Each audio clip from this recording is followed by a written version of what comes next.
Hello YouTube, it's gonna be Thursday. It's a hot one out here in South Jersey. I'm in a little better spirits today than yesterday. We had some work that kept my mind busy. So we take on an AC diagnostic mid to end of the day on a Honda, and I did a video on it and how I used the gauges on the machine and the test light to see what was going on. We also had a UV dye added to it prior to ever coming and seeing us, and the condenser had a stain at top left of the condenser, so that was leaking. The AC compressor was commanded, had power going to it, and the compressor clutch wasn't running. And I deemed that the TXV, or expansion valve, whatever you want to call it, equalized and appeared to be working fine. Time of evaluation. So I tell Rachel on a compressor, a belt, an AC condenser, and she calls the customer. He agreed to pay the diagnostic originally, figure out what was going on, and then Rachel pitches him on the job and the price. I'm not even pitching him, this is what the car needs. We did check the cabin air filter, and that was good for him. And Rachel's like, oh yeah, it's going to be X, Y, and Z, and this is how much it's going to cost. And he's like, well, I'm just going to go get the parts, and then you guys can put them in. Like we were his personal mechanics. So, and Rachel was like, we don't do that type of work here. And what's interesting enough, regardless, he backed out of the job because he wanted it done for near cost. I told Rachel there's another YouTube owner who, I guess he really raised his labor rate for customer supply parts, and that put an end to it. So I'm going to try that in Meineke Cinna Vincent. When someone says they're going to supply their own parts, we're going to say, yeah, it's $300 an hour with your parts. How do you like that?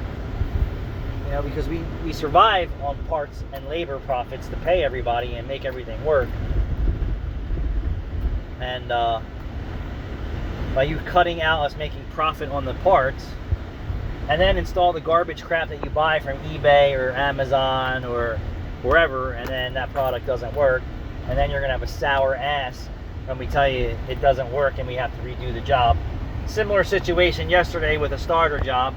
He's like, oh yeah, there's a brand new starter in the trunk. Well, we didn't tell you to tow your car here with a brand new starter in the trunk. We never even agreed that we would install it. So Rachel's talking to me, he's like, he tells me he can't afford it, he can't do this. Well, if he can't afford to pay our starter job, parts and labor, does he think he can afford to pay us twice to remove his intake manifold, put his shit starter in from eBay, tell him it didn't work, take the car back apart, and then have to put one of ours in? That's like 2 starter jobs, dude. So he wised up and bought the product that we use regularly from a parts house. And if there's a problem, that's on me. I take the car back apart, I put another one in, and we move on. I don't have to worry about you scrambling to pay me to do a job twice when you're gonna, you know, some people are like, well, what'd you do wrong? Well, how do I know you this? Most shops don't even want to be bothered with that shit. We want to do a job, you come to the shop, you tell us you have a problem, and don't try and be sneaky and say, oh, well, I have all the parts in the car. No, dude. I had another guy a few months ago come in with a hanger, broke off an exhaust job I did like a year ago, and I was like, all right, no problem. I'm just going to weld this hanger back on, and his front end is completely fucked up.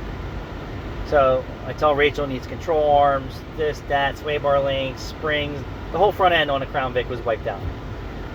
He stops back like a week later. He goes, I can go online and get a whole kit for like $200. Will you install it? No, dude, we're not doing that shit. Get the fuck out of here.